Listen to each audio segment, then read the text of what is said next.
President Batista. Batista had been a pretty corrupt dictator, been supported by the U.S. government solely for his anti-communist stance. He fled the country after 7 years of dictatorial rule.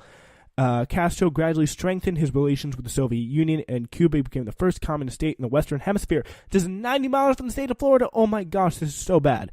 So Castro seized the assets of the U.S. companies there, Exxon, Domino Sugar, Coca-Cola, not good at all, and established trade deals with the USSR. Eisenhower retaliated by freezing Cuban assets and cutting off diplomatic ties, imposing a near full trade embargo.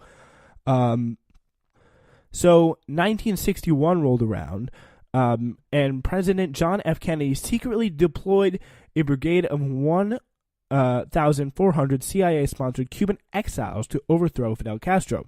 The Cuban military defeated the force within 3 days, pretty embarrassing, after several mishaps revealed the U.S. involvement. The U.S. has continued all the way since 2009, 1961 to 2009, to kind of overthrow the Cuban government. They've really gone back and forth on this. They've been very anti-Cuba. President Barack Obama was much more pro-Cuba, Trump less so. It was called Operation Mongoose. They really tried to overthrow the Castro regime, including a full trade embargo of Cuba. That's what they tried to do. In April 1962, though, things really heated up when America placed a Jupiter missile in Turkey, and it became operational well within range of places like Moscow, St. Petersburg, other key cities in Russia. In July 1962, just a few months later, a secret meeting between Fidel Castro and Nikita Khrushchev solidified the bond between the two countries. Senator Keating in the United States warned the Senate that the Soviets are building missile sites in Cuba, and they urged Kennedy to take actions. In September of 1962, Soviet Foreign Minister Andrei Gromyko warned in a speech to the UN, if the U.S. attacks Cuba, that could mean war with the Soviet Union. So that would be a pretty big threat from the Soviet Union. CIA learned of Soviet military personnel and technicians in Cuba. Kennedy and Khrushchev, they went back and forth on this, kind of ratcheting up tensions. The United States had another one of their U-2 spy planes shot down. The Soviets, or the United States, they've gone back and forth.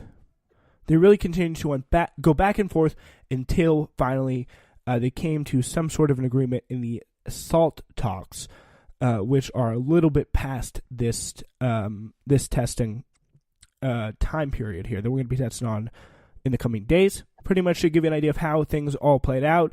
So kind of to get the back and forth of what's going on here, photos kind of showed evidence of long-range missiles. Robert Kennedy met with the Soviet foreign minister.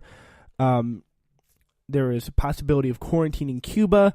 And Ted Sorensen wrote a speech that Kennedy gave to the nation on October 21st, 1962. Informed Americans that the Soviets have missiles in Cuba that are pointed at the U.S. It was a very major speech.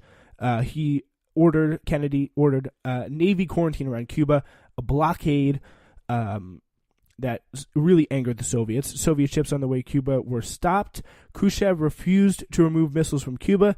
Kennedy ordered increased military flights over Cuba. The U.S. began discussions about invading Cuba.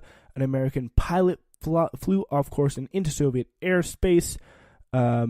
But finally, it was just an accident. But Kennedy agreed to not invade Cuba, and Khrushchev agreed to invade the missiles. This is all over the span of literally just a week or so. Just the month of October 1962, from October 15th to October 28th. Imagine the emotions at play. Pretty incredible stuff. All right, that's all you need to know for the test. Hope you do well. And just a quick disclaimer, I am not responsible for any grade you may get on the test, unless, of course, it's a good one. Thank you so much for listening. We'll see you soon.